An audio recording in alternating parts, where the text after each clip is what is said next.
Ako ang inyong Lolo Pael at ito ang aking kwento. Dayong Magkapatid. La, nabalitaan niyo na po ba yung nangyari sa anak na dalaga ng kapitan? Abay, oo. Paano hindi ko malalaman napakaraming mosang dyan sa labas. Kahit sa palengke, usap-usapan din yung pagkawala ng batang yan. Nakita na rin nila ito kanina lang. Di mabuti naman kung ganon. Ano ba kasing nangyari doon? Nagrebelde ba? Hindi kaya naglayas? Hindi po Natagpuan nila, patay na. Ha? Ay, Diyos ko! Paano nangyari? Nagpakamatay ba? Hindi ko rin po alam Nung nakita daw nila, lasog-lasog na yung katawan. Wakwak yung tiyan. At butas pati yung dibdib. Hindi rin daw makita yung ibang parte ng katawan nila kaya halos hindi na siya makilala sino naman kayang halang ang kaluluwa na makagagawa ng ganon sa kapwa niya? Napaka-brutal ng ginawang pagpaslang sa kanya. Ay, kawawang bata. May usap-usapan dyan sa labas na aswang daw ang may kagagawa nun. Ha? Aswang? Naniniwala ka sa ganoong chismis? Hindi nga po Parang di naman po kapanipaniwala. Sa panahon po ba ngayon na medyo moderno na ang buhay may aswang pa? Baka naman mga adik o kaya sindikatong nangunguha ng laman loob ang tumira sa katawan ng dalaga. Di ba yan yung usong-usot na babalita ngayon sa TV? Yung ano ba yung tawag doon? Trafficking ba yun? Human trafficking po, La. Yun nga. Human trafficking. Teka, La. Sandali nga lang. Saan ba kayo pupunta? Ba't parang gayak na gayak kayo? May date ka ba, La? Hay! Loko! Sa tanda kong ito talaga bang pag-iisipan mo pang may papahatol sa akin? Si Lola, pikon ka agad. Siyempre ang ganda-ganda mo ngayon Sus! Bolero! Saan nga po kayo pupunta? Gusto nyo ihatid ko na kayo? Ay, nako, wag na. Magpapahatid na lang ako kay Isko sa tricycle niya para hindi ka na maabala. Mabuti pa magpahinga ka na lang dito sa bahay. Ayun! Si Mang Isko naman pala Hoy! Ang dumi ng isip mo ha! Nakakahiya pag may nakarinig sa'yo. Naku! Akala nyo hindi ko napapansin yung mga panakaw na tingin sa inyo ng matandang yun ha? Nako! Sinasabi ko sa kanya, pag pinaiyak ka niya, malalagot siya sa akin. May narinig silang humintong tricycle sa tapat. Nang silipin ito ni Gabriel ay nakita niya ang matanda na bagong ligo at punong-puno ng pumada ang buhok. Abay, nalinti ka na. Pormadong-pormado yung manliligaw niyo Tumigil ka nga dyan. Tawang-tawa ang binata dahil sa nakita niyang pamumula ng pisngi nito. Si Mang Isko ay matagal nang nagpapahaging sa kanyang lola pero hindi naman ito pinapansin at hindi sinasagot ng matanda. Alanganin ito at sinasabing matanda na siya para sa mga ganoong bagay. Lalo na ang pag-aasawa. Hinahayaan lang naman ni Gabriel ang mga ito. Masaya ang binata dahil parang tila pabata ng pabata ang aura ng kanyang lola. Ibig sabihin ay masaya ang lola niya na labis namang gusto ni Gabriel. Pagkaalis ng matanda ay bumalik na sa kusina ang lalaki para ipagpatuloy ang naudlot na paghuhugas ng pinggan. Ilang saglit pa'y may narinig siyang kumakatok. Tao po! Tao po! Saglit lang, nariyan na! Nagpatuloy ang malalakas na pagkatok. Sino naman kayang bibisita sa amin? Baka kilala ni Lola. Nagtataka man ay agad na nagpuna siya ng kamay. Lumabas siya ng kusina at iniwanan muna ang hinuhugasang mga pinggan upang tumungo sa pintuan at pagbuksan kung sino man ang nasa labas. Bumungad sa kanya ang mukha ng isang magandang babae. Nakangiti ito at litaw na litaw ang malalim na biloy sa kanyang magkabilang pisngi. Hindi niya rin maiwasang titigan ng kulay tsokolate nitong mga mata na binagaya naman ng mahahaba nitong mga pilik.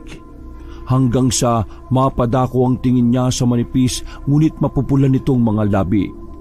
Tila ba isa yung mga pampelikulang tagpo, lalo na nang bahagyang umihip ang hangin at isinayaw niyo ng alon-alon ngunit mahaba at itim na itim nitong buhok. Good morning. Ako nga pala si Jemima. Maganda umaga. Gabriel. Ako si Gabriel. Nag-aalangan pa siya kung tatanggapin niya ba ang pakikipagkamay ng babae dahil parang napakalambot nung tingnan kung ikukumpara sa magaspang at makapal niyang balat. Ngunit sa huli ay tinanggap niya na rin kahit pa nahihiya siya. Anong kailangan mo? Ibibigay ko lang sana itong ulam sa inyo. Ulam? Bakit mo naman ako bibigyan yan? Hindi naman kita kilala. Ako yung bago niyong kapitbahay. Kami yung nakatira sa dating bahay nila, Kamando. Iabot ko lang sana to sa iyo. Kaarawan kasi ng ate ko ngayon eh. Kaya lahat ng kapitbahay ay binibigyan ko ng ulam. Tuloy, makipagkilala na rin. Ganun ba? Kayo pala yun. Totoo pala yung usap-usapan na maganda yung nakatira doon? Wala. Totoo ba na may ganoong chismis sa amin? Oo. Narinig ko lang nung isang araw eh. Halika, tuloy ka. Pasensya ka na. Ano ba yung dala mong ulam? Kalderetang baboy. Masarap yan. Tinulungan ko si ate na magluto.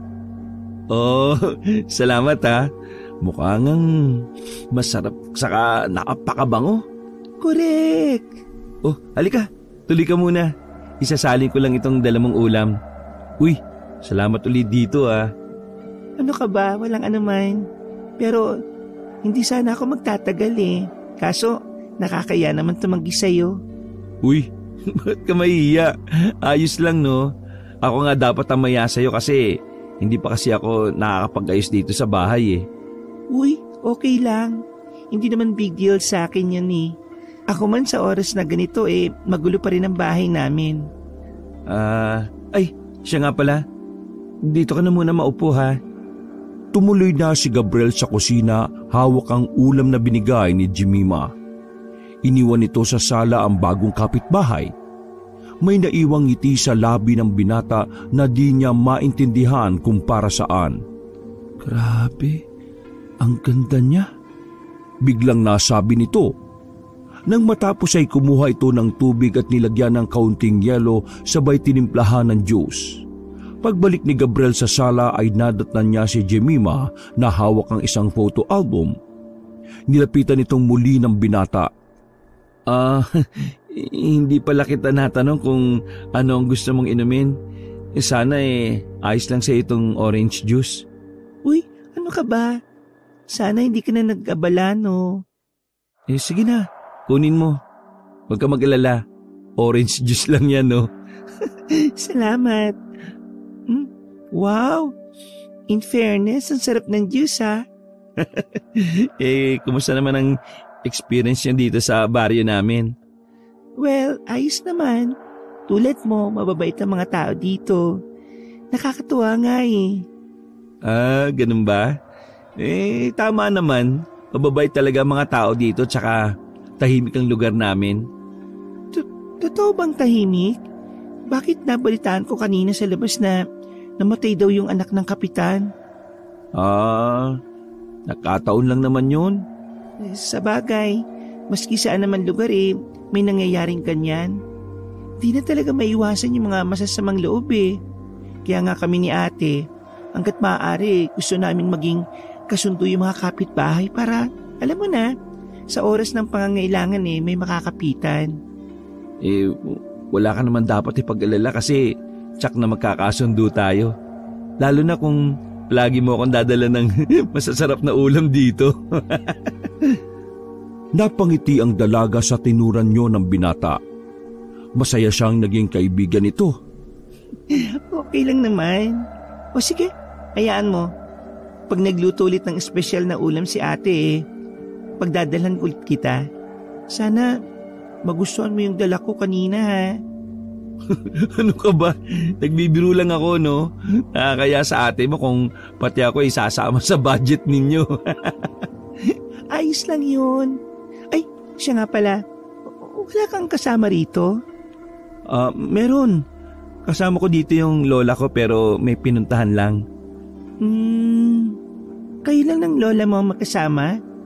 Ang mama at papa mo? Napansin ni Gabriel ang paglikot ng mga mata ni Jemima na tila ba may hinahanap sa paligid. Ngunit ipinagsawalang bahala na lamang yon ng binata. Oo, kami na lang ni Lola nakatira dito. Matagal na kasing patay ang mga magulang ko eh. Kaya si Lola na lang ang nagtaguyod at nag-alaga sa akin. Nasa kanya na ako, 10 taon gulang pa lang ako noon. Ang bait naman ni Lola mo.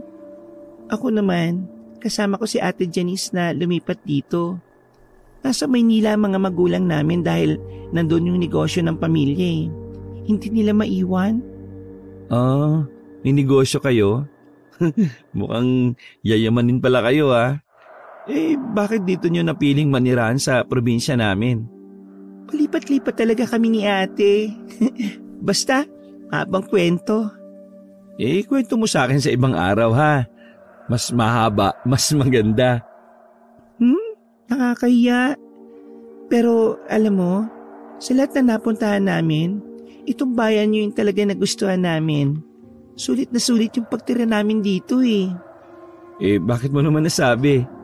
Basta, malalaman mo yun sa ibang pagkakataon. Sasabihin ko sa'yo. O siya, alis na ako Marami pang lilinisin sa bahay eh. Bye, sa susunod ulit.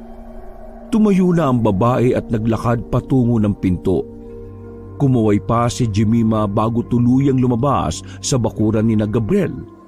Dali-dali niya namang isinarado ang pinto at saka ipinagpatuloy ang naudlot na hugasin. Hindi maiwasang mapangiti ng binata. Lalo pat yun ang unang pagkakataon na may nakausap siyang isang babae na nagpabilis ng tibok ng puso niya. Yun ang unang araw ng kanilang pagkikita at nasundan pa. Madalas ay pumupunta ang dalaga tuwing araw ng Biyernes sa kanila na may bitbit na ulam na masasarap. Nagkataon naman na palaging wala ang matanda kapag napapasyal siya doon. Dahil sa ipinapakitang kabaitan ng babae, ay hindi niya naiwasang tuluyang mahulog ang loob ng binata sa kanya. Apo, parang may kakaiba sa iyo ngayon ha. Ilang araw ko na itong napapansin. Bakit parang ang saya-saya mo nitong mga nakakaraang araw ha? Tanong ng kanyang lola habang sila ay kumakain ng hapunan sa isang tabi. Hindi niya napigilan ng pagsilay ng malapad na ngiti sa kanyang mga labi dahil sa tinuran ng lola niya. Lalo pat bigla niyang naalala ang dalaga. Ano ba kay Lola? Wala po ito no? Kung ano-anong napapansin niyo. Ay nako, iba na yan ha. Magsabi ka sa akin ng totoo. Ano yan? Wala po, promise. Bakit may nababalitaan ako na may nagpupunta raw na babae dito sa bahay? Sino ba yon ha? Halos mabulunan ng binata sa sinabing yun ng kanyang lola. Agad niyang inabot ang basong may lamang tubig saka lumagok mula rito. Tinitigan niya ang kanyang lola. Lola naman,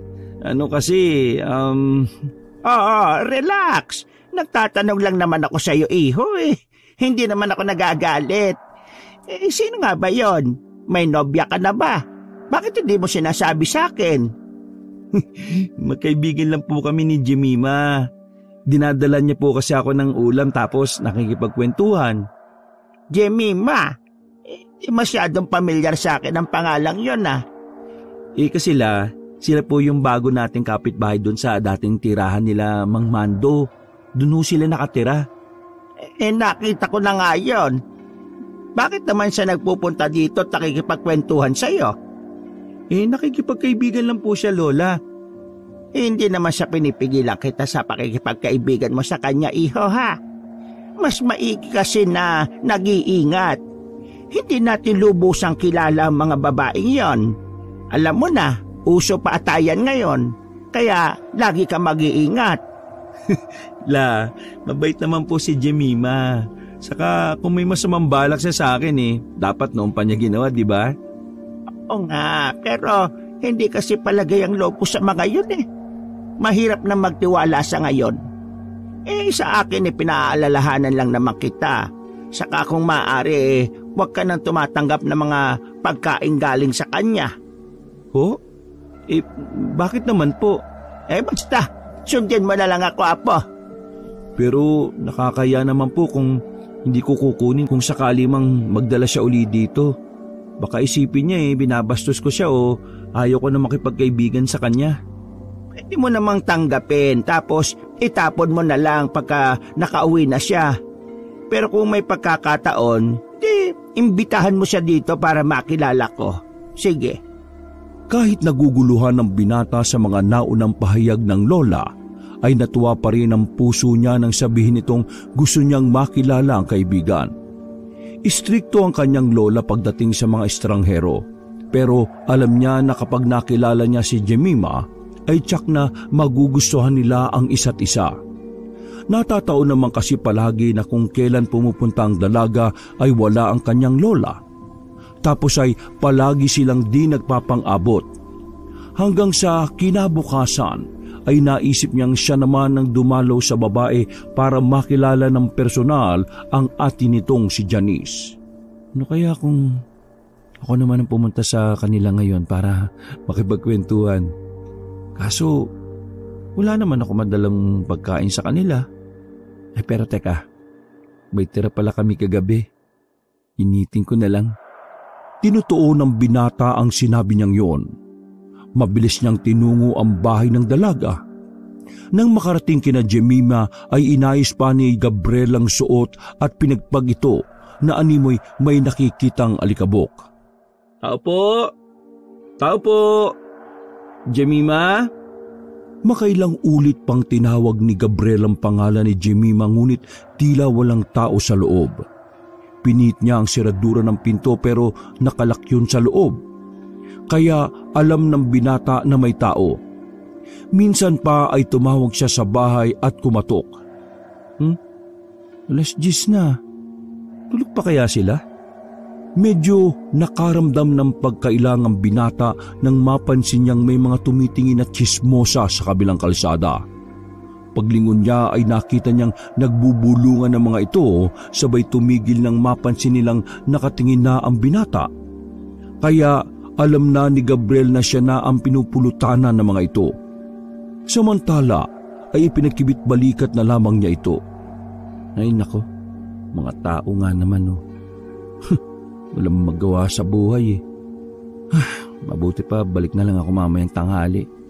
Nakakaya kung maistorbo ko sila sa pagtulog nila. Akmang aalis na sana ito pagtalikod niya ay nakita niya si Jemima na nasa kanyang likod. Nakangiti at diretsyong nakatingin sa kanya. Munti ka na siyang mapatalon at matapon ng dalang ulam dahil sa labis na pagkagulat. Tumawa ang babae at tila natuwa pa sa inastang yun ni Gabriel. Nervyoso. Napagalat ang adik sa kape. Sino ba namang kasing hindi magugulat? Bigla-bigla ka na lang kasing sumusulpot Teka, kanina ka pa ba dyan? Hindi kararating ko lang. Pasensya na kung nagulat kita. Ano ba kasing ginagawa mo dito sa bahay? Anong masamang hangin ang nagdala sa iyo dito? Pinagdala kita ng ulam Ito. Yun lang ba? Ba't naman nag-abala ka pa? Nakakaya tuloy. Yan, totoo niyan. Gusto sana kitang imbitahin sa bahay para makilala mo si Lola. Mamayang gabi. Kung ayos lang sa'yo. Mabait ba yung lola mo? Baka nangangain ng tao yun Hindi naman.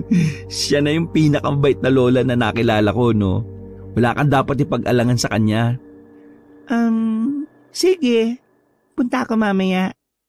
Wow! Talaga? Hindi nga. Mabuti naman kung ganun. Sigurado kung makikilala mo siya, tsak na magkakasundo kayo nun. Okay, sabi mo Teka. Nakalak yung pinto nyo. Saan ka galing? Diyan sa loob. Ha? Paano ka nakalabas? Dumaan ako sa kusina. Ano kasi, sira yung lock sa loob eh. Hindi namin mabuksan.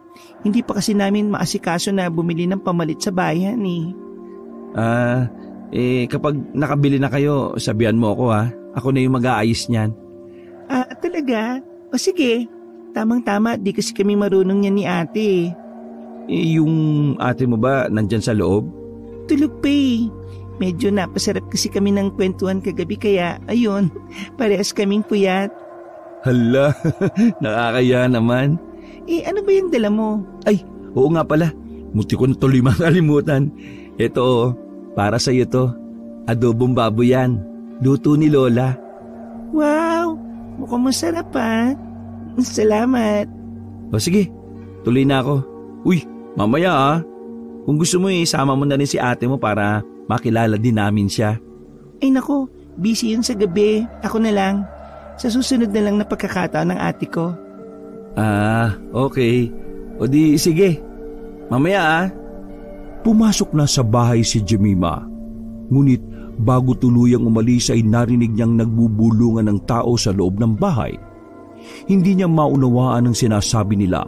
Pero kalaunan bilang respeto sa privacy ng dalawang kapitbahay ay nilisan na lamang niya ng tahimik ang lugar na yon. Saktong 6:00 ay natapos ng magluto at maghain ng hapunan si Gabriel. Maya-maya pa ay nakarinig siya ng mahihinang pagkatok sa pinto kaya naman dali-dali niya itong binuksan. Magandang gabi. Uy, mabuti naman dumating ka na. Halika, tuloy ka. Ay, salamat. Siya nga pala, may dala ko para sa inyo ni Lola Minda. Ano naman yung dala mo? Panghimagas. Naalala ko kasi sabi mo sa akin, gusto mo matikman yung Napoleones. Kaya eto, dinalhan kita. Siyempre, pati na rin si Lola Minda. Masarap yan. Mukhang masarap eh. Salamat ha. Ay, pero sana hindi ka na nag-abala pa. Ano ka ba? Ako nga nag-aya sa'yo para sa hapunan eh. Tapos, ako walang problema yun, Gabriel. O siya, tara na sa loob para makilala mo yung lola ko. Nakangiting pumasok si Jemima sa kanilang bahay at muli, katulad nung una siyang pumupunta doon, ay iginala niya ang kanyang mga mata sa kabuuan ng bahay na tila ba may hinahanap. O halika, maupo ka muna, tatawagin ko lang si Lola ha. Sige, salamat. Ang gentleman mo talaga, no? Hindi naman. Bakit naman nasabi? Kasi lagi mo kong pinaghihilan ng upuan. Alam mo yun? Ang romantic. Napapikit si Gabriel nang maamoy ang halimuyak ng pabango ni Jemima. Babaeng babae. Parang may kung ano sa loob niyang unti-unting nabubuhay sa tuwing makakalapit silang dalawa. Naibalik lang siya sa wisyo nang makarinig siya ng mga lagutok ng sahig mula sa taas. Binalingan niya si Jemima, ngunit ang atensyon nito ay nasa mga pagkain lamang na nakahain sa lamesa. Ang dami naman pagkain. Amoy palang nakakatakam na. Parang may fiesta. Para sa iyo lahat yan. Nagpaluto si Lola Minda ng maraming pagkain eh. O siya, tatawagin ko muna si Lola nang makakain na tayo ha. Panigurado, gutom ka na eh. Sige, thank you, Gab. Pumanik si Gabriel sa ikalawang palapag ng bahay upang tawagin ang kanyang lola. Hindi niya alam kung saan ang galing ang lagutok na narinig niya, ngunit hindi niya na yun inisip pa. Akmang kakatok na siya sa kwarto nang agad na bumukas ang pinto. Bumungad si Lola Minda na nakapormal na palda at blusang itim. Lola Minda, ikaw ba yan? Abay, oo naman. Bakit? Muntik na kitang hindi makilala eh. Ang ganda niyo po ngayon ha. Loko ka talagang bata ka. Kahit kailan na, pinabola mo pa talaga ako. Bakit mo naman sasabihin ngayon lang ako maganda? Hindi po, ibig sabihin, maganda kayo pero mas maganda kayo ngayon. Totoo po yun Lola, hindi kita binobola no. Talagang kakaiba yung aura mo ngayon eh. Parang bumata ka ng 10 taon. Ay nako, ewan ko sa iyo. Lubayan mo nga ako. O ano, nakahanda na ba yung mga pagkain? Opo La, nandito na rin po si Jemima. Takam na nga siya sa mga nakahaing pagkain eh. Makahulugang ngumiti si Lola Minda kay Gabriel, saka nagpatiunan ng bumaba. Agad namang tumayo si Jemima nang makita niyang pababa ang dalawa at binati ang matanda. Magandang gabi po. Ikaw pala si Jemima. Totoo palang sinasabi ng apo ko tungkol sa iyo Totoo ngang maganda ka. Sakto lang naman po, La. Pero mas maganda po kayo kaysa sa akin eh. Aba, totoo yung sinasabi mo. Alam mo, nung kaedad kita madalas akong pambato pagdating sa mga labanan sa kagandahan kung hindi mo inaitatanong. Ay, talaga po? Abay, sadyang napakaganda mo nga noon pa kung ganon. Ay, teka, kukunin ko lang yung album para makita mo. Meron ako nag-iisang litrato noong bata pa ako ipapakita ko sa iyo. Yung nasa album po ba? Nakita ko na yun, Lola. Ipinakita na sa akin ni Gabriel noon. Sobrang ganda niya po noon eh. Well, maski rin naman po ngayon. Alam mo, Gabriel, gusto ko ang batang ito Kaya naman pala panay ang banggit mo sa kanya. Totoo palang maganda na malinaw na malinaw pa ang mga mata. Hala, Lola, wag mo naman akong ipahiya dito Uy, si Gab namumula. Aba, at ginagatungan mo pa talaga yung sinabi ni Lola Naku, pinagkakaisahan niyo ako Ay, ang apo ko, tampururot. Ay, siya, magsiupo na kayo at nang makakain na tayo. Masamang pinaghihintay ang grasya. Sana'y magustuhan mo mga pagkain namin, iha. Sabay-sabay silang naupo upang pagsaluhan ng hapunan na nakahanda sa lamesa. Napapansing panay ang sulyap na matanda sa dalaga at pag nagtatama ang kanilang mga mata ay nginingitian nila ang isa't isa. Pwede ba makahingi ng kalamansi, Gabriel? Bakit? Sa tingin mo ba magiging maalat sa panlasa mo ang pagkain niluto ng apo ko? Ay, naku, hindi po, Lola. Ang totoo niyan mukhang masasarap ang mga pagkain. Kaya lang nasanay po kasi ako na palagi may kalamansi kapag kumakain Pero kapag wala ayos lang naman.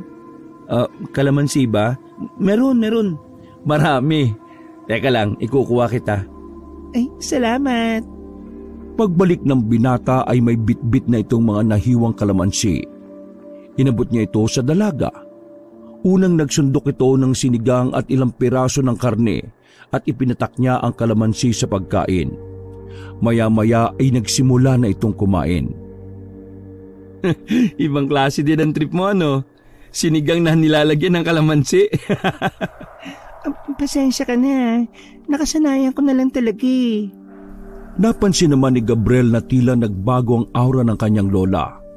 Matalimang ginawa nitong pagtitik kay Jemima. Hindi maintindihan ng binata kung bakit tila nagpapakita ng pagkukunwari ang kanyang lola sa harap ng dalaga. Naisip niyang baka hindi tipo ng lola niya ang babae. Ipinagkibit balikat na lamang yun ng lalaki at di na pinansin kung anuman ang nakikitang tensyon sa dalawa. Nagdasal na lamang siya na sana sa mga susunod na araw ay magkasundo sila. Dahil alam niya na hindi magtatapos ang pakikipagkaibigan lang ang relasyon nila ng kaibigan. Dahil alam niyang hindi magtatapos sa pakikipagkaibigan lang ang relasyon nila ng babae. Gusto niya si Jemima at balak na niya itong ligawan sa mga susunod na araw. Iha, eto ang tikman mo. Masarap to. Inabot na matanda ang isang mangkok ng ulam na sadyang inihiwalay na matanda para sa bisita. Gusto ko po yan, kaso sobrang busog na po ako, Lola Mari ko bang iuwi na lang po ito para sa ate ko? Tinatanggihan mo ang inaalok ko sa iyo. Sige na. Pwede mo naman yung pigaan ng kalamansi kung nagdududa ka. Makahulugang sabi na matanda. Napakunot ang noo ni Gabriel sa narinig.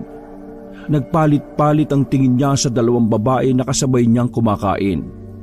Mabuti na lamang ay nakita niyang ngumiti ng matamis si Jemima at kumuha ng ulam sa inaalok na matanda. Ano, masarap ba? Ako nagluto niyan. Espesyal ang putahe para sa iyo. Masarap po, Lola. Pero dahil busog na po talaga ako eh. Uuwi ko na lang po ito para kainin ulit mamaya. At saka para may mapagsaluhan kami ng ate ko. Ay, sige, walang problema. Hayaan mo't dadagdagan pa natin ng kaunti para matikman ng ate mo ang ibang luto ko. Ako na lang ang maghahanda.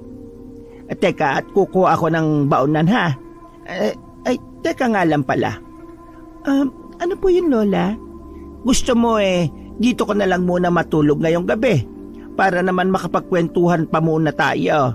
Mukhang masarap kang kakwentuhan kesa dito sa apo ko na hindi mo kausapin parang pinitpit na luya. Nakakabagot kausap. Ala, totoo ba la? Nakakabagot akong kausap? Sabay na tumawa ang dalawa. Sa nakita ay biglang nakaramdam ng ginhawa ang puso ng binata nang makitang parehas na nakangiti at sabay pang nagtatawanan ang dalawa niyang kasama. Gusto ko po yung ideya na yon, kaso hindi ako nakapagpaalam sa ate ko eh. Baka po mag-alala yon. Kailangan ko rin po talagang umuwi. Baka mamaya kung ano-anong isipin niya. Bahay po kasi ito ng lalaki eh. Alam niyo na po ang ibig kong sabihin. Wala ka naman dapat na ipag-alala, iha, dahil may bakante namang silid-tulugan sa itaas. Sa susunod na lang po, Lola. Magpapaalam na po muna ako sa ate ko. Baka kasi isumbong ako nun kina Papa at Mama eh. Yari po ako kapag nagkataon. Sayang naman. Sige, hayaan mo na. Pero pwede mo naman dalasan ng pagbisita dito ha. Wag lang araw ng Biyernes kasi lumalabas ako noon para mamalengke at magsamba.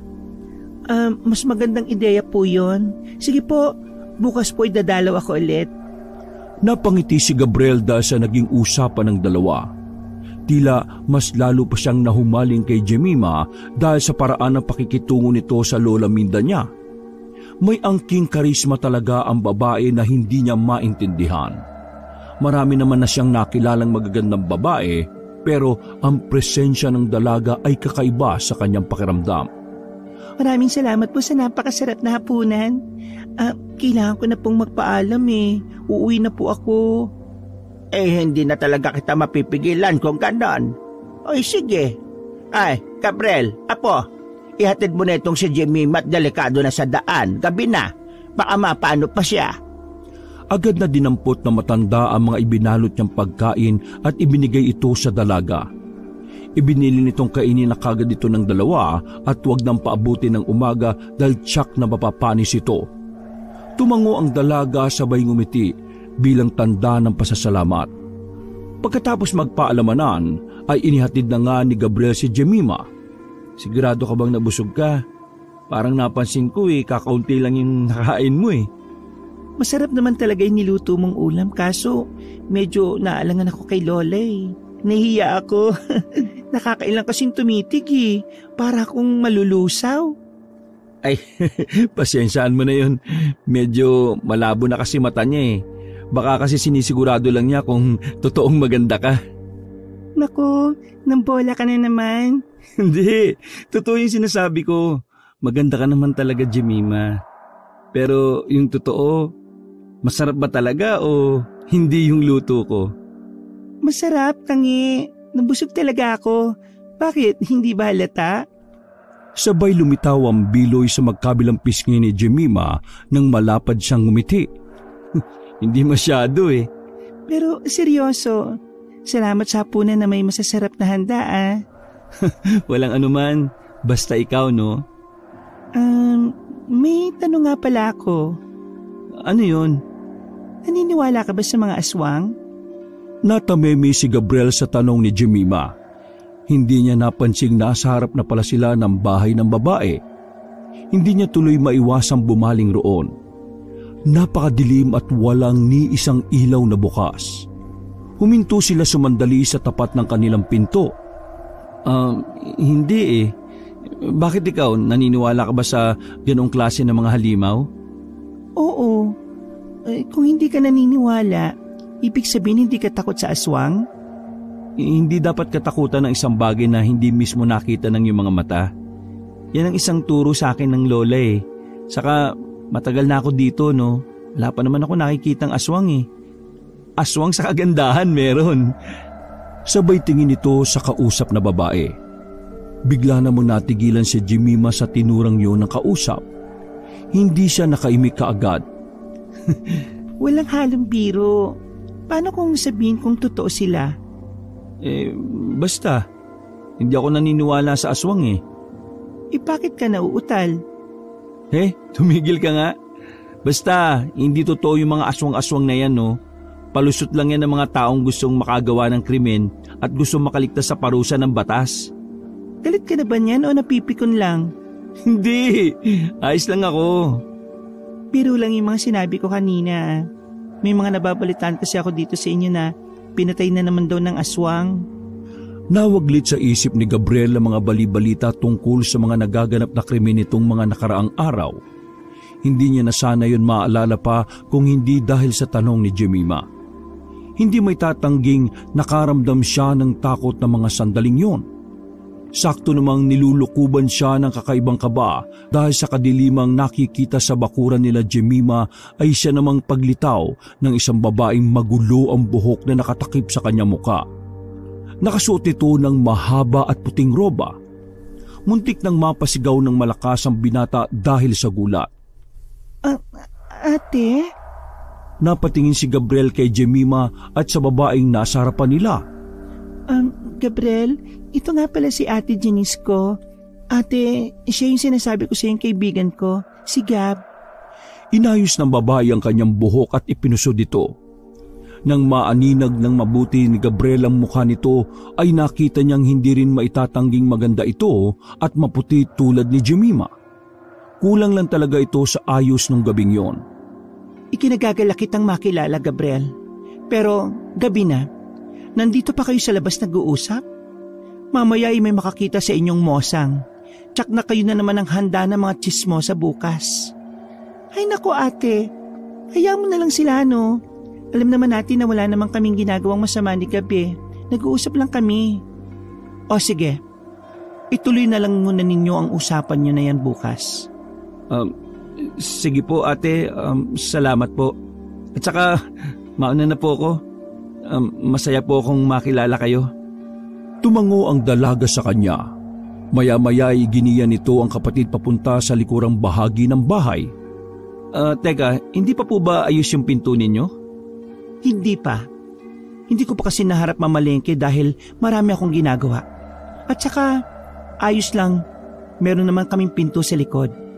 Yun na lang muna ang gagamitin namin. Salamat sa paghatid sa kapatid ko ha. Sige na, umuwi ka na. Baka mamaya ay makasalubong ka ng aswang sa daan. Hindi malaman ni Gab kung tatawa ba siya o hindi nang makita niyang seryoso si Janice sa sinasabi nito. Hindi tuloy niya maiwasang muling kabahan. Lalo na't katatalikod pa lamang niya ay narinig na niya ang malakas sa pag-alulong ng mga aso sa kanyang daraanan. Sige po, mauna na po ako. Good night, Jemima. Pahabol pa nito na sadyang pinapalakas ang loob. Nakita niyang kumaway-kaway pa ang dalaga bago ito nawala sa kanyang paningin. Naglakad na siya pabalik ng kanilang bahay. Habang naglalakad, ay nararamdaman niya ang mabilis na pagtibok ng kanyang puso. Malamig ang kanyang pawis at naninindig ang kanyang balahibo. Lalo na nang humampas ang malamig na simoy ng hangin sa kanyang balat. Ipinilig niya na lamang ang kanyang ulo saka tumakbo na mabilis. Pagdating niya sa kanilang bahay ay nakita niyang patay na ang ilaw sa sala. Tanging ilaw na lamang sa kusina ang naiwang bukas. Pagbukas niya ng pinto ay dumiretso na siya sa itaas. Hindi na niya nakita ang kanyang lola. Inisip niyang marahil ay nagpapahinga na ito sa sarili niyang silid. Lumapit siya sa pinto at may narinig siyang bumubulong-bulong sa loob. Nagdarasal na ang kanyang lola Minda. Tulad ng palaging ginagawa nito.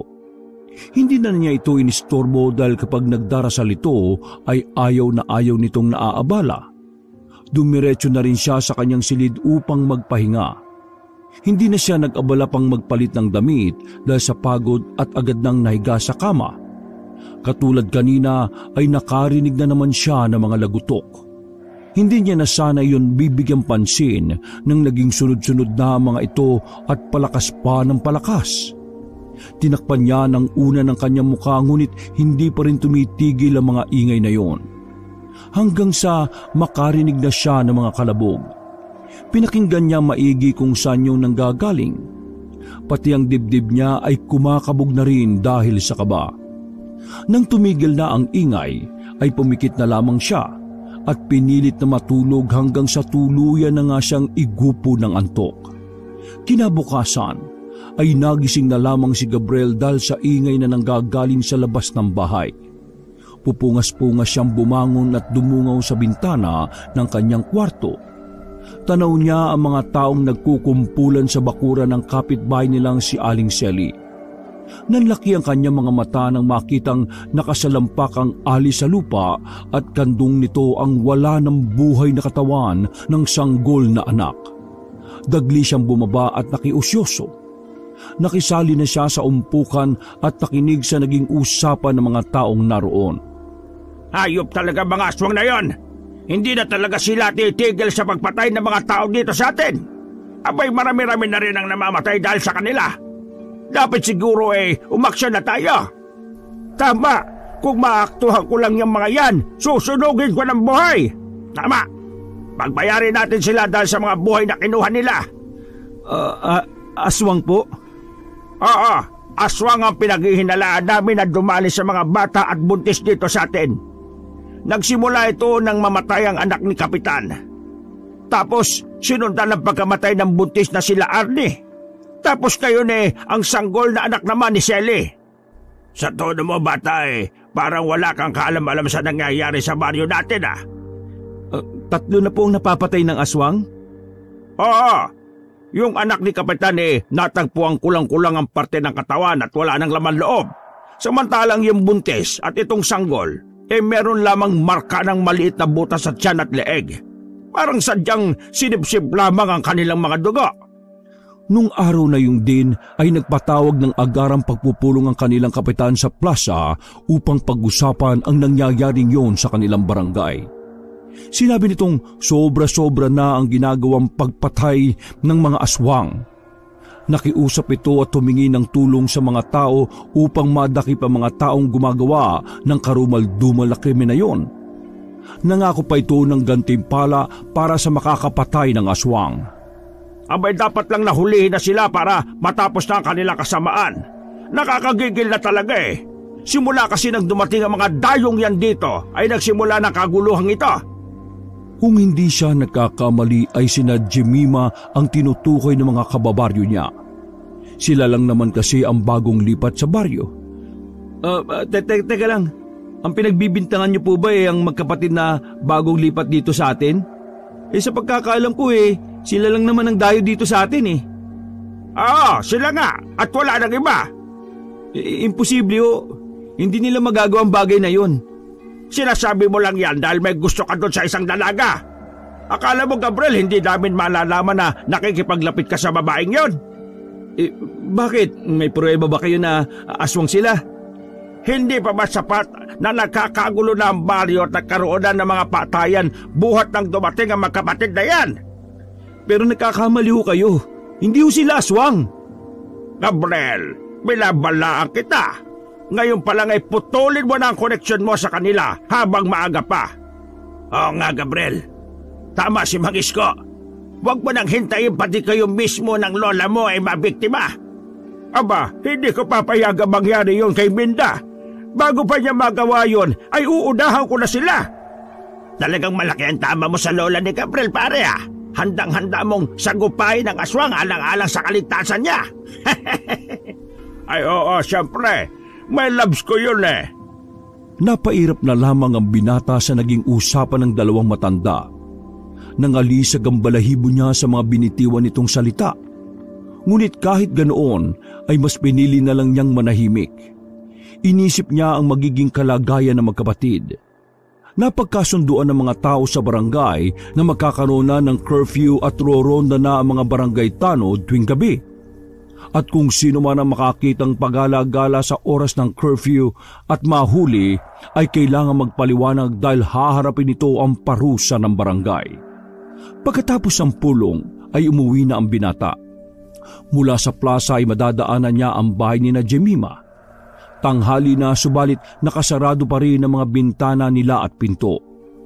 Pumasok siya ng palihim sa bakuran ng dalawa at tinungo ang pinto sa likod ng bahay. Nakita niyang nakakandado ito. Walang tao sa bahay ni na Jemima, kaya umalis na ang binata. Medyo nakaramdam ng pag-aalangan ng binata nang isiping bakit naman kasi nagkataon pang kung kailan may natagpo ang bangkay na pinatay ng aswang ay saka naman nawawala ng bigla ang magkapatid. Naniniwala akong hindi kayo ang aswang na nananalasa sa baryo namin. Pero sana, Jemima, tulungan ako ng poon na mapatunayan yon sa aking mga kababaryo. Ayokong may mangyari masama sa inyo. Hapon na nang dumating ang kanyang lola. Agad niyang ikinuwento ang nangyaring pagpupulong sa plaza. Sinasabi ko na nga ba hindi dapat pinagkakatiwalaan ng dalagang yon, maski gaano pa siya kaganda. Ano pong ibig niyo sabihin, Lola? Akala ko ba ayos kayo ni Jemima? Halika dito. Dito tayo sa kusina at kumain muna tayo ng merienda. May bitbit akong pagkain. Medyo nagutom ako sa trabaho Kasi naman, Lola sinabi ko naman sa inyo na wag na po kayong lumabas-labas at umextra ng trabaho sa simbahan nyo Matanda na ho kayo. Mas mainam na nandito ka lang sa bahay. May trabaho naman po ako. Sapat na siguro yung kita natin sa mga susunod na ani natin sa tanim natin. Ay nako, wag mong susubukang patigilin ako sa trabaho ko. Manghihina ako lalo, apo. Hayaan mo na isang beses lang naman sa isang linggo yon. Masaya ako na nakakasamba sa akin poon. Poon po? Ang ibig kong sabihin ay sa lumikha. Balik nga tayo sa usapan, iho, tungkol kina Jemima at dun sa kapatid niya. Alam mo bang sang-ayon ako sa sinasabi ng mga kapitbahay natin na aswang ang mga yon? Ho? Pati ba naman kayo, Lola? Makinig ka sa akin, apo. Hindi ko lang sinasabi sa iyo to, pero isang gabi may narinig ako mga kaluskos na maaligid dito sa bahay. Nung silipin ko, may nakita kong dalawang anino ng babae. Nang aninagan ko nakilala ko yung isa, si Jemima. Nakita ko kung paano sila nagbago ng anyo. Nagkaroon sila ng pakpak na malalaki. Naging halimaw sila, Gabriel. Lola, nagbibiro ka ba? Wala akong dahilan para gumawa ng kwento, apo. Pero paano? Bakit? Mukhang tayo ang tinitiktikan nila. Kaya mag-ingat ka. Hindi natin alam kung ano ang pakay nila sa atin. Sa iyo. Baka mamaya yung mga pagkain ibinibigay sa iyo hinahawaan ka na pala ng pagkaaswang. O kaya ay nilalasong ka na. Mas pinili na lamang ni Gabriel na manahimik. Dahil hindi na naging maganda ang pakiramdam niya sa naririnig, ay mas minabuti niyang magpaalam na lang sa kanyang lola. Paano tong merienda na binili ko? Hindi ko naman to kayang ubusin, apo. La, huwag ka na pong magtampo. Magdadala na lang ako niyan sa kwarto. Medyo sumakit po kasi yung ulo ko Kaya doon ko na lang po yan sa silid kakainin. Ay, sige. Basta kumain ka, ha? Magtatampo talaga ako sa iyo kung hindi mo yan kakainin. Promise po. Kakainin ko po ito. O sige po, La. Sa taas lang po ako, ha? Tumango na lamang ang matanda.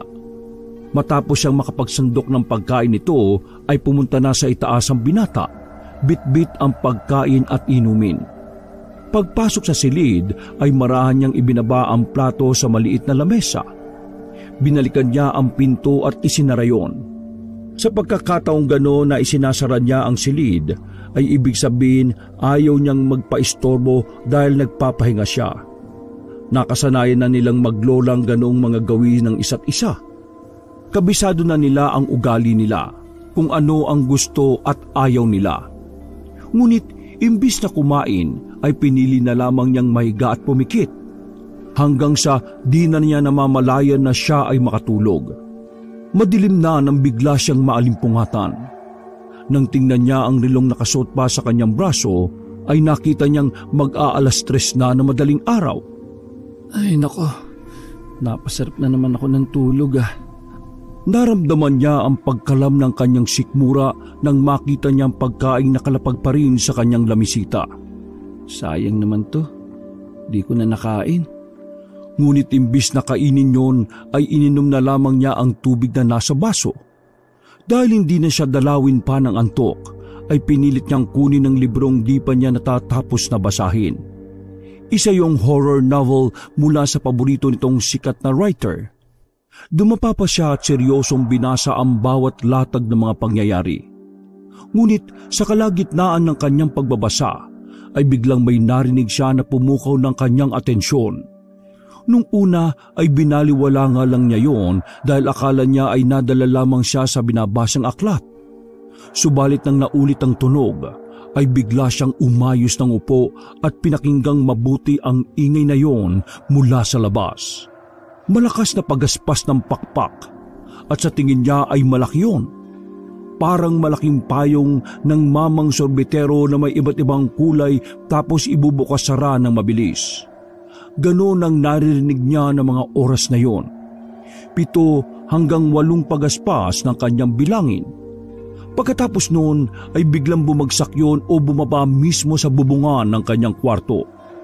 Tumayo agad ang binata at bumaba ng kusina. At dahil doon ay kumuha siya ng kutsilyo. Naisip niyang pwede yung panglaban kung sakali.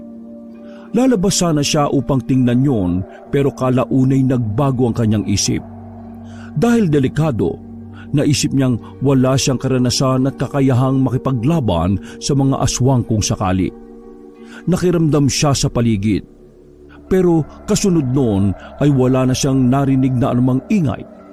Hindi na muna siya bumalik ng kanyang kwarto.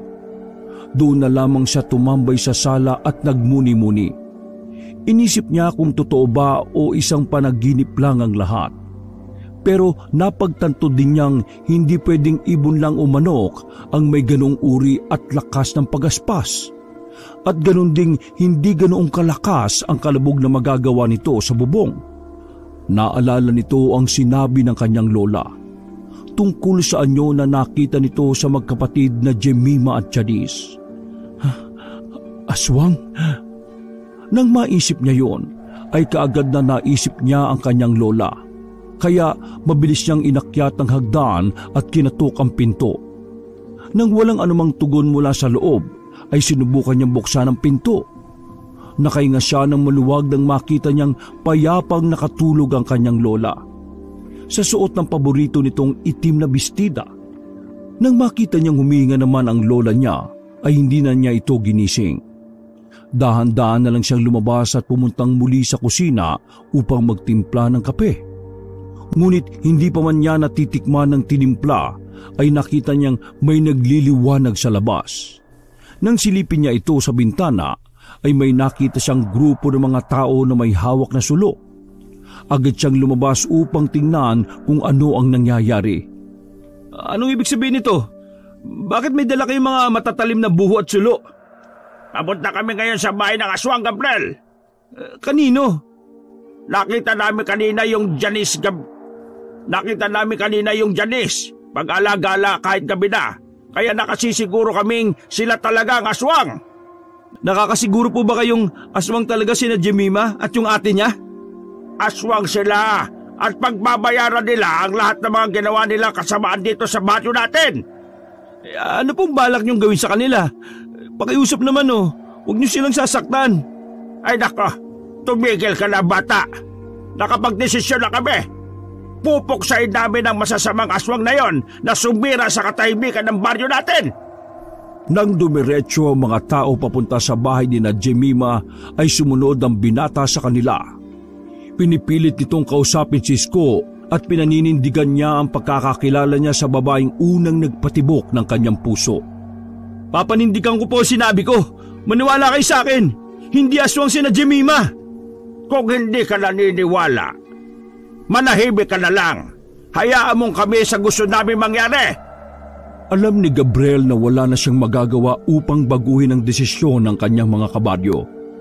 Nang makarating doon ng mga tao ay may dalawang lalaki na magkasabay na binalya ang pinto sa harap ng bahay ng magkapatid. Ngunit hindi yun mabuksan. Lumabas kayo dyan, mga aswang! Pwede ba, Mang Isko, tumigil na kayo? Nakikiusap ako!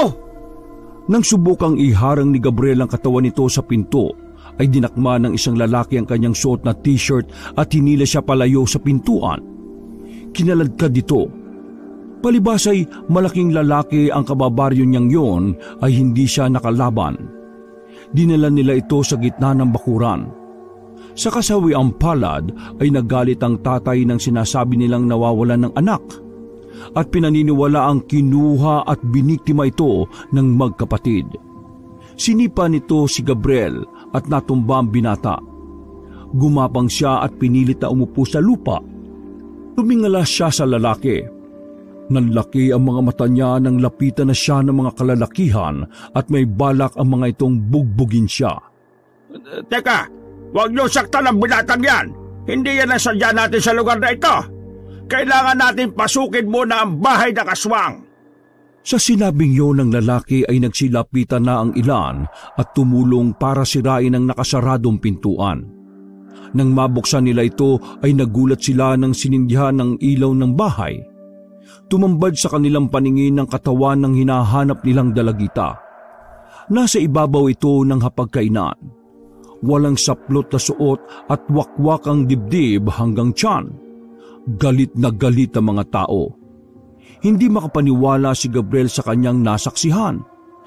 Hindi to totoo! Ano, binata?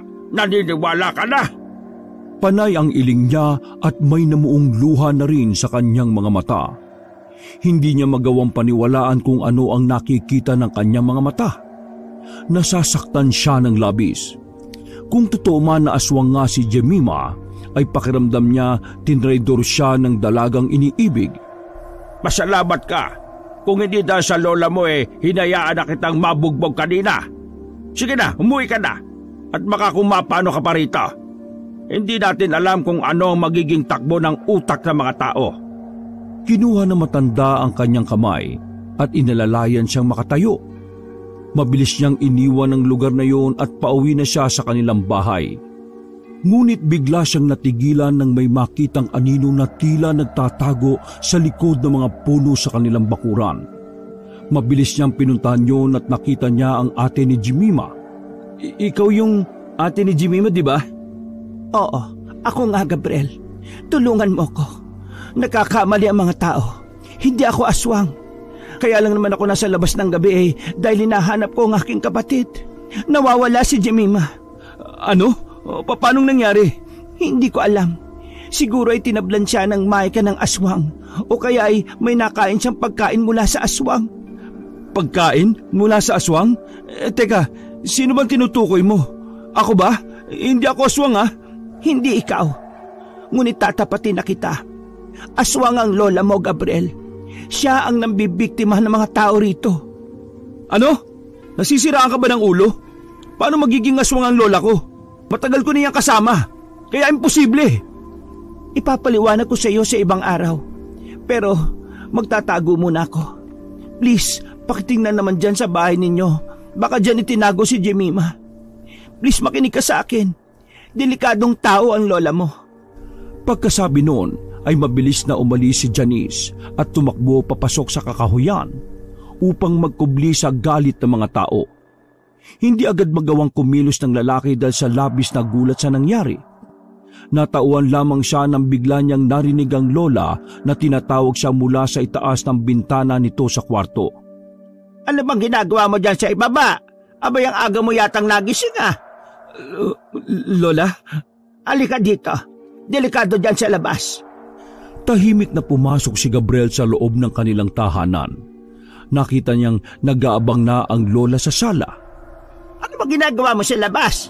Ipinapain mo ba ang sarili mo sa aswang? Hindi naman po, Lola. Pero tinutugis na po ng mga tao yung aswang Anong sabi mo? Tama po, narinig nyo. Tinutugis na ngayon si Jemima at yung ate niya. Naging alerto ang paningin ni Gabriel at di nakaiwas sa kanya ang reaksyon ng matanda. Naging malikot ito at napasulyap sa itaas ng kanilang bahay. Biglang sumikdo ang malakas na pintig ng kanyang puso dahil doon. Nahuli na ba sila ng mga aswang? Hindi pa po. Walang tao sa bahay nila eh. Nakita lang doon yung bangkay ng bago nitong biktima. Sinasabi ko na nga ba eh. Di mapagkakatiwalaan ng mga dayong yon. Nako, kailangan kitang ipatingin sa albularyo. Dahil baka ginayuma ka ng aswang na Jemima na yon. Kailangan maagad nating makontra yan. Mukha nga po, Lola. Dahil kanina nung nandun ako sa bahay nila nagawa ko silang ipagtanggol na hindi ko man lang naiisip na maaari kong ikapahamak yun. Nabugbog ako ng konti, Lola. Ano? Binugbog ka ng mga tao? Opo, medyo masakit nga po yung labi ko at saka dito sa tagiliran kasi sinipa po ako Kailangan ko po itong ipahinga, Lola. Sige. Mabuti pa nga umakyat ka na muna sa itaas. Pupunta ako doon sa kapitbahay at titingnan ko ang mga nangyayari doon. Sige po, Lola. Nang makita niyang lumabas ang kanyang lola ay agad siyang umakyat sa ikalawang palapag at tinungo ang silid ng kanyang lola. Wala naman siyang nakitang anumang palatandaan doon ni Jemima. Maya-maya ay lumipat siya sa bakanting silid. Jemima? Nariyan ka ba? Kinatok nito ng paulit-ulit ang pintuan at sinubukan nitong buksan ngunit sarado. Jemima, nakikiusap ako. Kung nariyan ka sa loob ng kwarto, magsalita ka. Bumalik siya sa silid ng matanda at naghalugog doon. Nakita niya ang piraso ng susi na nakalapag sa drawer ng matanda. Nabuhayan siya ng loob nang magbukas ang saradong silid na yon. Agad niyang tiningnan ang kabuuan nito. Doon niya nakita na sira na ang buong itaas. Nakapagtataka, hindi ito sinasabi sa akin ni Lola. Hindi kaya... Naglakad siya papasok sa nasabing silid. Mamasa-masa pa ang sahig noon kaya nag-ingat siya sa pagakbang. Nang matuon ang pansin niya sa cabinet, may nakita siyang puting tela na naipit sa dalawang sarado nito. Jemima? Binuksan niya ang cabinet at nakita niya ang dalaga na walang malay. May mga marka ito ng kalmot sa kanyang katawan. Ang damit na suot noong nakikain ito sa kanila ay suot pa rin ng dalaga. May mga punit ito at madumi. May mga bahay dito ng dugo. Agad niyang inilabas doon si Jemima at binuhat niya papasok sa kanyang silid. Inihiga niya ito sa kama. Pagkatapos bumalik siya sa labas upang isarado ang kwartong yon. Inayos din niya ang mga gamit sa loob ng silid ng kanyang lola at ibinalik doon ang susi. Saka siya bumalik sa silid at isinarado niya ito. Malakas ang hingal niya ng mga oras na yon at mas lalo pang lumakas nang marinig niya mga taong paalis na sa bahay nila Jemima. Sinilid niya ang mga ito sa bintana. Nakita niya ang kanyang lola nakausap si Mang Isko at nakikita niya ang pagkadismaya sa mukha nilang dalawa. Sinungaling ka, Lola. Aalamin ko ang totoo. Agad na kumilos si Gabriel upang umalis. Nang makita niyang nakapasok na sa loob ng bayang matanda ay dumaan siya sa teresa ng kanyang kwarto upang hindi siya makita ng lola niya. Hahanapin niya ang ate Janice ni Jemima para ipaalam ang kalagayan ng kanyang kapatid. Nakauwi na ang mga tao sa kanilang mga tahanan. Putok na rin ang araw sa silangan. Sa likuran na siya naglakad para sundan siya ng tinahak ng direksyon ng babae. Akala ko nakakatakot ang bahay nila Jemima dahil madilim. Yung pala mas nakakatakot ang lola ko. Natanaw niya ang bahay ng pinaghinalaang aswang. Sa di sinasadyang pagkakataon ay nakita niyang pumasok sa bahay si Janice. Ginamit nito ang pinto sa likod ng bahay. Ate Janice! Nanlaki ang mata ng babae nang marinig ang tawag sa kanya. Nakita nito si Gabriel at sumenyas itong huwag siyang maingay sabay kinawayan upang lumapit. Nakita mo ba? Nandun ba ang kapatid ko? Oo, itinago siya ni Lola sa bakanting silid. Pero nailipat ko na siya sa kwarto ko. Puntahan natin. Ayos lang ba siya? Anong ginawa niya sa kapatid ko? Ayos lang po siya. Wala lang po siyang malay pero buhay si Jemima. O sige, dalin mo ako sa kanya. Hindi pwede ate. Hinahanap ka ng mga tao. Parehas kayo masasaktan kung makikita nila kayo sa bahay. Halika, pumasok ka muna dito sa loob. Dito tayo mag-usap. Kumusta? Ligtas po ba tayo dito? Nanggaling ang mga tao rito. Di na sila babalik dahil ang alam nila ay tumakas na kami. Pumasok sila sa isang kwarto at nakita ni Gabriel ang mga nagkalat na mga ugat ng halaman. Mga boteng hindi niya alam kung ano ang laman at isang libro na nasa gitna ng kwarto na nasa harap ng isang altar. Ano po mga ito? Hindi ba sinabi ni Jemima sa iyo ang tunay na pakay namin dito sa baryo ninyo? Ano po bang ibig niyo sabihin? Hindi ko maintindihan eh. Isa akong albularyo at katulong ko si Jemima sa paggagamot. Ang lola mo, siya ang pakay namin dito sa baryo ninyo. Pero kayo po ang tinuturing ng dahilan ng mga pagpatay dito sa baryo nitong nakaraan ng mga araw. Alam ng lola mo kung bakit kami narito. Gumawa siya ng gulo upang mapalayas kami magkapatid. Nagsimula ang gulo at pagpatay buot ng unang araw namin dito. Dahil dayo, alam niyang kami ang pagbibintangan ng mga tao. Naputol ang pag-uusap nila nang makarinig ng sunod-sunod na tila pag-ulan ng bato sa bubong ng bahay. Mga aswang! Lumabas kayo dyan! Mga halimaw! Sisiguraduhin namin hindi na kayo ulit makakapaghasik ng lagim dito sa baryo namin! Mga kasama, ibuhos na ang lagay sa paligid ng bahay. Kailangan na natin puksain ang mga aswang na ito na walang habas na pumapatay sa mga kababaryo natin. Masusunog kayo ng buhay dyan kung hindi kayo lalabas. Alam naming nariyak kayo. May nakakita sa inyo bumalik kayo dito. Ate Janice, anong gagawin natin? Hindi tayo makakalis dito. Napapalibutan nila tayo.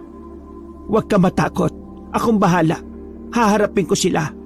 Ikaw, tumakbo ka na. Dumaan ka sa likod. Ayokong pati ikaw ay madamay dito. Naamoy nila ang amoy ng gasolina na ibinubuhos sa harap ng kanilang bahay. Bilisan mo at baka maisama ka sa pagtupok nitong bahay. Opo, sige po. Sumunod ka lang sa akin at hindi ka mapapano. Naintindihan mo? Huwag ka magsasalita ng kung ano hanggang sa makalayo ka. Siguraduhin mong ligtas si Jemima sa kamay ng lola mo. Sumunod nga si Gabriel kay Janice. Nang makalabas ang babae ay agad siyang pinagmumura ng mga tao. Dahil lahat ng atensyon ng mga tao ay nasa dalaga ng mga oras na yon, ay wala ni isa sa kanyang mga kababaryo ang nakapansin sa paglabas niya. Sa loob naman ng bahay nila ay naabutan niya ang lola na naghahanda na ng kanilang pagkain. Saan ka nang galing? Akala ko'y natutulog ka na. Lola, nahuli na ho yung ate ni Jemima. Talaga? O hindi naniwala ka na sa akin? Opo, totoo nga yatang sila mga aswang. Pero hindi pa po nahuhuli yung isa eh. Naka, delikado pa rin pala. Dapat ay mahanap na yun at maparusahan. Halika na. Kumain ka na muna. Aalis po ako eh. Susundan ko po yung aswang. Mukhang lilitisin siya ng mga tao ngayon din. Agad kumilos ang maglola. Nakita nila mga taong nagkakagulo ng mga oras na yon. Papunta sila sa plaza. Nadatnan nila roong nakakulong sa barangay hall ang aswang. Nakatali ito sa upuan. Naawa si Gabriel na makita ang naging kalagayan ng babae. Bugbog sarado na ang mukha nito. May mga pasa sa mukha at sugat mula sa pambubugbog ng mga tao. Bagamat ganoon ang kinahinatnan niya, ay makikitang nananatili itong matatag sa pagsubok na kinakaharap. Nagtama ang mga mata nila ni Gabriel. Nakita nitong bumubulong ito sa kapitan. At kasunod noon ay pinapasok ang lalaki sa loob. Isinara ang mga bintana ng opisina ng punong barangay. Mula sa loob ay wala nang nakarinig ng kanilang pag-uusap. Kap, sobra naman yata yung ginagawa niyo dyan sa tao. Umiling ang lalaki. Sinabi nitong kulang pa yon para sa lahat ng mga napatay nito. Saka naggalit ito kay Gabriel at sinabing hindi nito bibigang halaga ang anumang sasabihin ng binata. Kaya ko pong patunayan na hindi aswang si Jemima at ang ate niya, Kap. May pruweba po ako. Biglang naningkit ang mata ng kausap at agad siya nitong kinwelyuhan. Hinayaan lang yon ni Gabriel. Yung hinahanap po ninyong kapatid niyang si Jemima, nasa bahay ko. Agad na namilog ang mga mata ni Janice nang marinig yung mula sa lalaking kanyang pinagkakatiwalaan. Pakiramdam niya ay tinraidor siya ni Gabriel. Doon palang tumulo ang kanyang mga luha. Ayaw niyang makita na danasin ng kanyang kapatid ang nararanasan niyang pananakit ng mga tao. Hindi niya yun matatanggap. Nakakayamang aminin, pero buong magdamag po kami magkatabi ni Jemima sa kama. Nagmamahalan po kami kaya ginawa namin ang isang bagay na di dapat ginagawa ng mga kabataang di pa kasal. Natahimik ang lahat ng nakarinig noon. Sigurado ka ba sa sinasabi mo, binata? Opo, hanggang ngayon ay nasa silid ko pa siya. Iniwan kong natutulog. Pwede niyo po siyang puntahan doon, pero sa isang kondisyon. Ano yan? Kunin niyo siya at dalhin sa isang ligtas na lugar. Huwag niyo pong ipaalam kay Lola. Ngayon na po, habang nandito si Lola. Magagalit po kasi yun pag nalaman niyang may inuwi akong babae sa bahay. Yung ba ang dahilan kung bakit ka nasa labas ng bahay niyo ng 10 oras ng gabi? Nadiskubre ko pong nawawala ang kapatid ko. Kaya lumabas ako para hanapin siya. Ikaw pala ang kumuha sa kanya. Hindi ka na nahiya. Bakit mo yung ginawa sa kapatid ko? Sorry, Ate Janice. Pananagutan ko po yung nangyari sa amin ni Jemima. Agad na inutusan ni Kapitan ang dalawa niyang tanod para puntahan ang dalaga. Pagkatapos ay kinausap silang dalawa ng masinsinan ni Mang Usting. Handa na itong makinig sa kwento naman ng dalagang inakusahan nilang aswang. Habang sila'y nag-uusap, ay nagkasundo sila sa isang bagay. Nakahinga ng maluwag si Janice, pero hindi naman mapakali ang binata. Hindi pa man naisasagawa ang kanilang plano, ay natatakot na siya para sa kahihinatnan ng kanyang lola. Lingid sa kaalaman na matanda ay ikinasana ang paghuli sa kanya sa akto. Alam ni Janice na dahil nawawala pa si Jemima ay hindi ito hihinto sa pagpaslang. Gabi ay nagkunwaring nagpapahinga si Gabriel. Dinala na lamang niya ulit ang pagkain sa loob ng kanyang kwarto at nagpaalam na doon na lamang niya kakainin ito. Pero sinadya niya yon dahil bilin sa kanya ni Janice na wag na munang kakain ng pagkaing inihahanda ng kanyang lola. Dahil yon ay nilalagyan ng pampatulog. Ayon na rin sa naging pagsusuri nito sa inuwing pagkain ni Jemima galing sa kanila. Nanatili siyang gising hanggang sa narinig na naman niya ang lagutok na naririnig sa silid ng kanyang lola. Narinig niyang may binuksang pinto ang lola. Nakatakas ang babae. Hindi maaari. Saan nagsuot yon? Narinig niya ang malakas sa pagdadabog ng kanyang lola. Narinig niyang malapit sa silid ang matanda. Agad niyang binawasan ang pagkain at inilagay yon sa ilalim ng kama. Tapos ay nagkunwari siyang tulog na tulog. Nasa na yung babaeng yon? Paano nakatakas yon? Isinara nito ang pinto. Maya-maya ay narinig niya ang pamilyar na pagaspas. Nang wala na siyang naririnig, ay agad siyang bumangon. Hindi man gusto ni Gabriel ang gagawin, ay minabuti niya na lang na sumunod sa utos ni Janice. Dali-daling nag-ikot sa kanilang bahay at hinanap kung saan ang kalahating katawan ng kanyang lola. Sa kabilang dako, kumubli naman si Janice kasama ng iba pang mga tanod sa isang kubo na malapit sa bahay ng buntis na ipinahain nila sa manananggal. Hinintay nila ang tamang oras ng pagsalakay ng naturang aswang.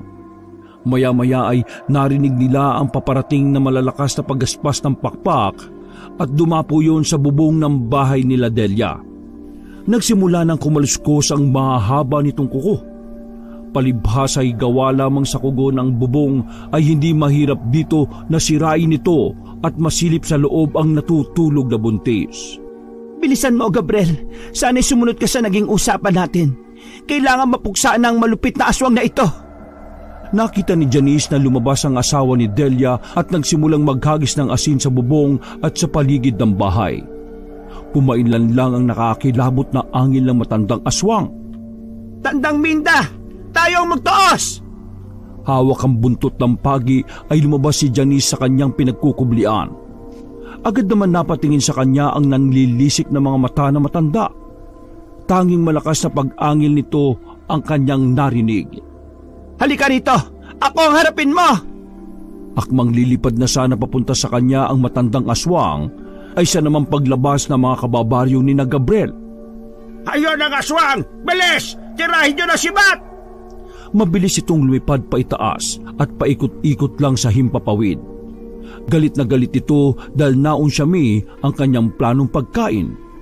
Habang tinutugis ng mga taga-baryo ang matandang aswang, ay tagaktak naman ang pawis ni Gabriel habang hinahanap ang kalahati ng katawan ng kanyang Lola Minda. Nasaan naman kaya yun? Inuutulang yata talaga ako ng babaeng yun Habang naglilitanya siya ay naalala niya ang bubong na sira sa kabilang silid. Kinuha niya ang susi at binuksan yon. Nasipat niya sa loob ang isang palda na animoy nakasuot sa isang putol na manikin. Naamoy din niya ang pag-alingasaw ng mabahong amoy nito sa buong silid. Agad niyang pinuntahan ito.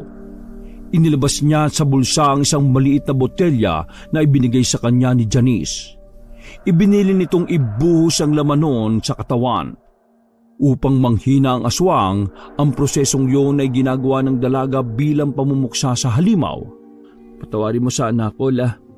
Pero hindi ko kayang marami ka pang taong masaktan. Hindi ko gugustuhin na madagdagan pa ang mga kasalanan mo. Mula sa itaas ay narinig ang malakas na sigaw ng manananggal. Nagpaikot-ikot ito sa ere hanggang sa tuluyan ng bumagsak ito na parang dahon mula sa itaas. Tumambad sa paningin ng mga tao ang anyo ng tunay na aswang. Meron itong magulo at matigas na buhok, malalalim at nangingitim na mata. Mahaba ang kanyang kuko, may mga pangil at mahabang dila. At isa sa pinakanakakatakot na katangian nito ay putol ang kanyang katawan. Halatang bigla itong nanghina at di na magawa pang lumipad. Nilapitan siya ni Janice. Lumabas din mula sa isang kubo si Jemima. Puno ng benda ang mga braso nito dahil sa malalalim na sugat na nagawa ng aswang. Dahil nakita na nila na nasa kanilang harapan ng dalawang babae, ay napatunayan ng mga ito na nagkamali sila ng panghusga. Hayop kang aswang ka! Nilinlang mo kami! Sino ka? Ipakita mo yung tunay mo kanya! Sigaw ni Mang Isko habang pinupuntirya ng sibatang matandang aswang. Wag! Nag-awa nyo na! Wag na kang patayin! Ha? Minda, ikaw ang aswang?